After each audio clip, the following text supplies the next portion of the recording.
primeira entrevistada de hoje, ela que é presidenta do CEBS, o Centro Brasileiro de Estudos de Saúde, é médica sanitarista e pesquisadora da Fiocruz. Oi, Lúcia, um prazer te receber, tudo bom? Boa noite, Thalita. Lúcia, conta pra gente.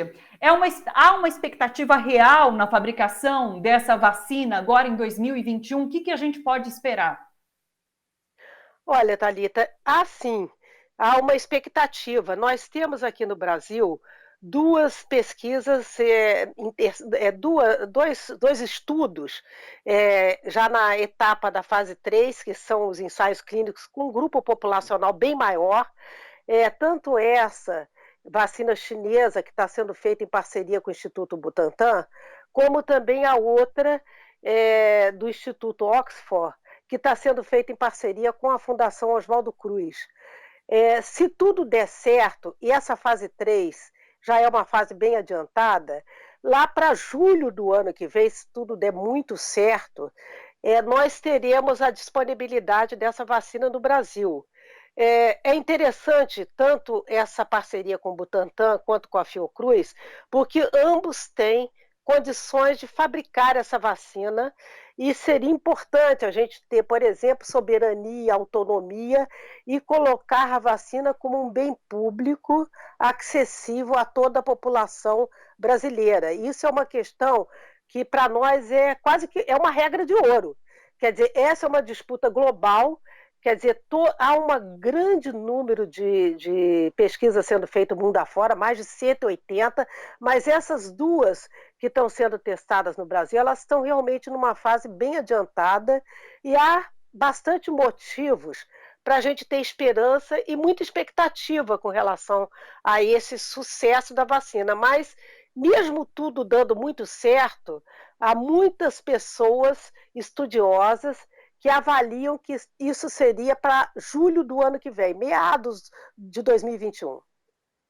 Pois é, Lúcia, mas julho do ano que vem, as primeiras doses. Na tua expectativa, na tua avaliação, essas vacinas conseguem chegar para a população brasileira que é dependente do Sistema Único de Saúde quando? Isso não é imediato e ela vai ser gratuita, ela vai entrar no sistema de imunizações do Sistema Único de Saúde? Vai. Eu acho que todas essas parcerias, as duas parcerias principais que estão sendo feitas é exatamente nesse horizonte, que seja um bem público, que seja incorporada ao Programa Nacional de Imunizações e acessível a toda a população brasileira. É natural, como todo programa de imunizações, e o Brasil tem uma grande tradição nesse PNI, que é o Programa Nacional de Imunizações, e, portanto, já tem um lastro enorme. São gerações de brasileiros que estão muito acostumados e com alta capacidade técnica para realmente fazer todas as etapas necessárias para que essa vacina seja acessível a toda a população brasileira. É natural, no processo do início dessa grande imunização, que você tem os grupos prioritários, que são os grupos de maior risco, os mais suscetíveis. Quer dizer, então isso é natural em todo o processo de imunização, isso ocorre dessa maneira, mas o mais importante é responder essa pergunta: será um bem público? Sim. A ideia é que será um bem público acessível de forma universal a toda a população brasileira, uma vez que essa é uma das diretrizes fundamentais do Sistema Único de Saúde. E, portanto, ela será incorporada ao Sistema Único de Saúde, como um bem público. Lúcia, eu queria que você falasse um pouquinho sobre esse momento da pandemia que vivemos agora. Em São Paulo, por exemplo, se fala nesse platô que foi atingido, mas a gente continua vendo o número de mortes subir, de contaminação bater recordes. Até que ponto esse platô é uma evidência de sucesso no controle dessa pandemia? Olha, eu acho que muitos estudos estão mostrando que não é uma medida de sucesso do controle da pandemia. Ao contrário, eu acho que o Brasil, hoje nós temos estados do sul do país, Rio Grande do Sul, Santa Catarina, o centro-oeste brasileiro, com números assim, numa curva ascendente da pandemia no Brasil. Tem outros estados, como é o caso de São Paulo, Rio de Janeiro, entre outros, né, que estão na chamada fase de estabilidade da pandemia. E outros 4 estados, se eu não me engano, pelo menos esses números são muito dinâmicos e variam dia a dia, né? Mas outros estados já com uma leve tendência de queda. Por que que eu digo essa estabilidade ela está se dando num patamar muito alto de número de casos. Então, isso também não dá segurança alguma. E nós sabemos que, enquanto que nós não temos medicamento, aquele mantra que a gente repete desde o início da pandemia: não há medicamento, não há vacina. Então, a única medida acessível que foi praticada no mundo inteiro é o isolamento social. Nós também temos hoje muitos países, como, por exemplo, o Vietnã, a China, a Alemanha, Uruguai, Argentina, Nova Zelândia, vários países Cuba, tem vários países do mundo que estão conseguindo lidar com a pandemia de uma maneira científica. E isso está dando condições desses países, primeiro, de proteger vidas, de salvar vidas e de ter uma letalidade que é mortes daquelas pessoas que adoecem pela Covid, a letalidade muito baixa, o que significa que isso é viável, que isso está ao alcance, está à mão de todo mundo, fazer práticas que conduzam a esse tipo de situação desses países que eu exemplifiquei. No caso do Brasil, nós estamos fazendo a situação, ela está completamente fora de controle. Primeiro porque as autoridades, principalmente a nível federal, elas desdenham da ciência, colocam que não é uma pandemia, quer dizer, o tempo inteiro ocultando a realidade, isso não ajuda a sociedade. As sociedades que estão tendo maior êxito são aquelas com diálogo transparente, democrático, com informações claras e diárias para toda a sociedade. Esses países, eles estão obtendo êxitos. No nosso caso, lamentavelmente, nós temos tendo, primeiro, ocultação de informações por parte até do próprio Ministério da Saúde, que devia ser a liderança nacional desse processo, articular um plano nacional de enfrentamento da pandemia, para que a gente possa estar flexibilizando com segurança. Esses países começaram a flexibilizar com segurança porque eles estão fazendo um roteiro que poderíamos estar fazendo. Primeiro, fazer teste, rastrear, fazer o rastreamento. Não é fila de teste das pessoas, mas é localizar em cada território, você fazer os testes, identificar quem são as pessoas que estão doentes, fazer o isolamento. Quer dizer, você tem que ter um monitoramento dessa chamada vigilância epidemiológica ativa e organizada a partir até da atenção primária, nos territórios, nas comunidades. Quer dizer, e com isso você poderia até estar evitando o agravamento de casos e até possíveis internações dos casos mais graves que precisam de suporte de unidades de tratamento, de terapia intensiva, né? Então, isso é uma grande ausência no caso nosso do Brasil. E, portanto, a flexibilização numa situação como essa, ela é uma situação de muito risco. A gente está vendo nesses 2 estados, alguns estados, tanto do centro-oeste quanto do sul do país, começaram a flexibilizar e a situação hoje está bastante grave.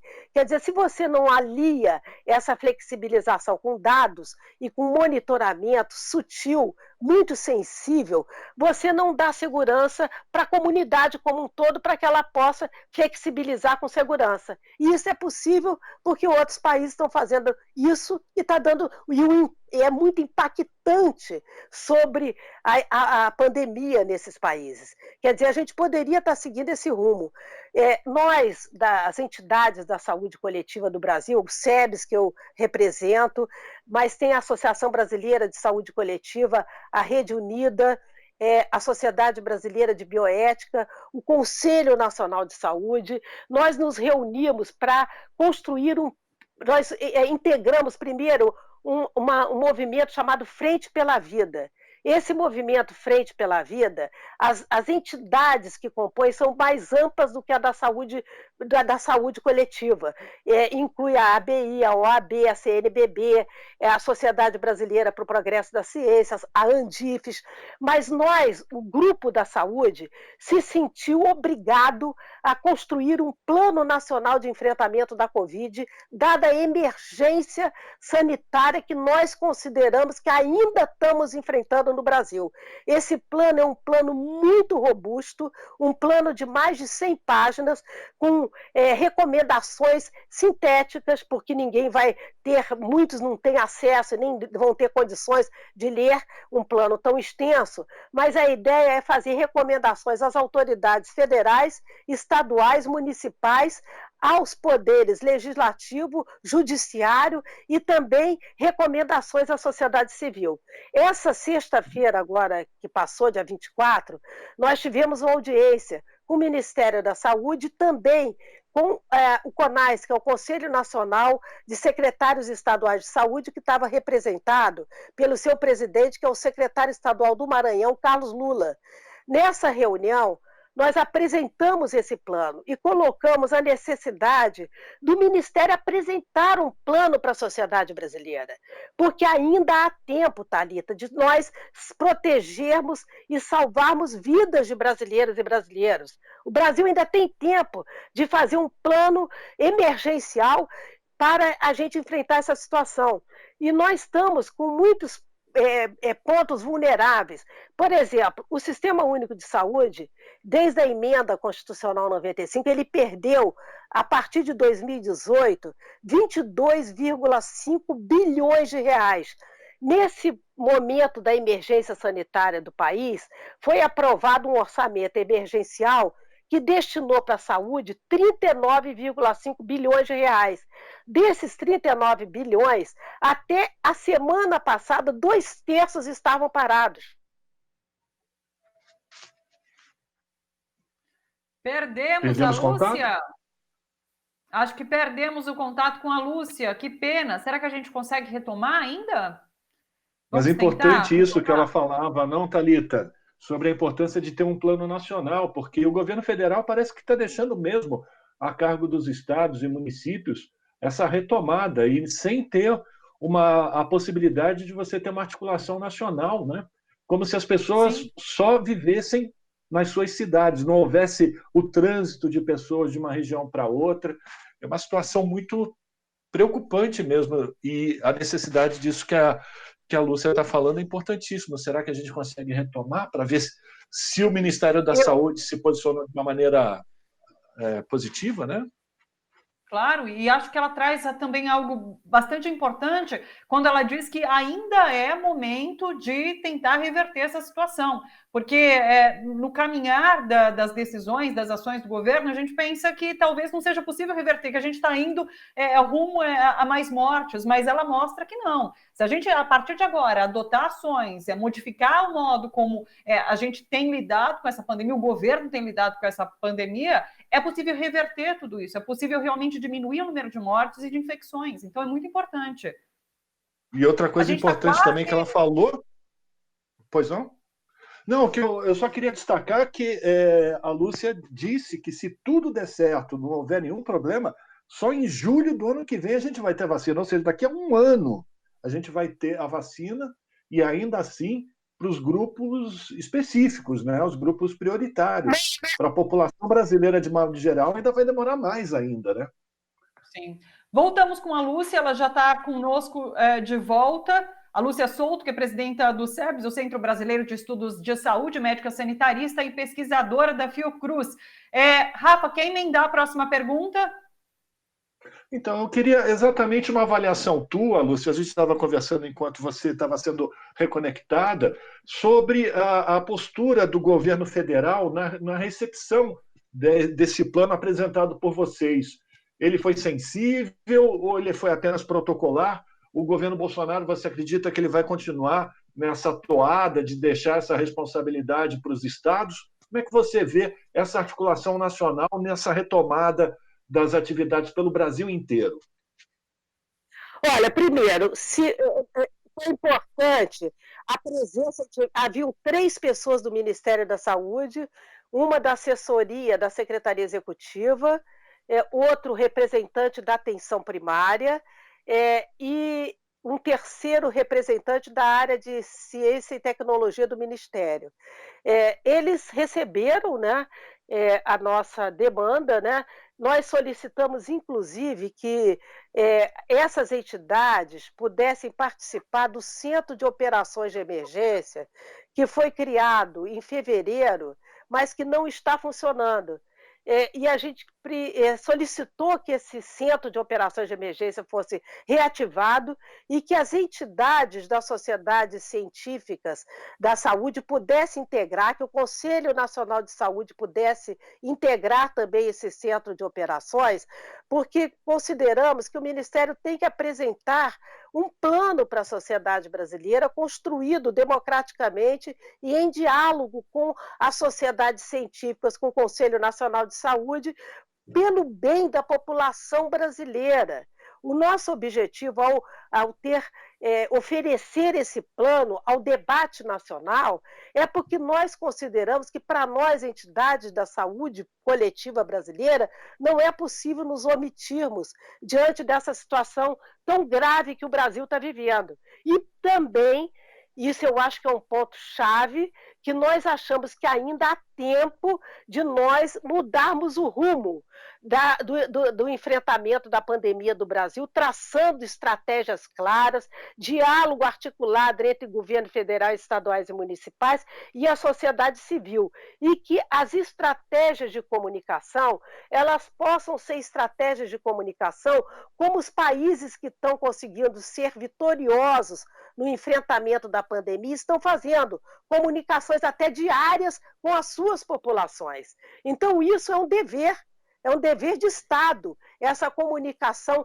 diária com as populações sobre como estamos, porque como o Brasil é um país continental, nós temos como se fossem várias epidemias simultaneamente no país. Quer dizer, você tem dinâmicas em cada região do país diferenciadas. E para a gente poder ter êxito, a gente tem que ter um acompanhamento monitorado, organizado em cada região, para saber em que estágio estamos e como e onde vamos e podemos fazer a flexibilização, mas sempre baseado na ciência, baseado em dados, baseado em informações, para que todo mundo possa realmente saber o que está acontecendo e, ao saber, as sociedades se organizam. Isso acontece no mundo inteiro. O que está ocorrendo no Brasil é que as estratégias de comunicação são tão confusas que acabam confundindo a população. A população está desnorteada, não sabe o que fazer, se vai para cá, se vai para lá. Quer dizer, isso é um grande problema e nós precisamos corrigir esse rumo do enfrentamento, porque ainda há muito tempo, se fizermos isso com rapidez, da gente ter ainda êxitos e evitar as futuras mortes que podem ser evitadas no caso da pandemia.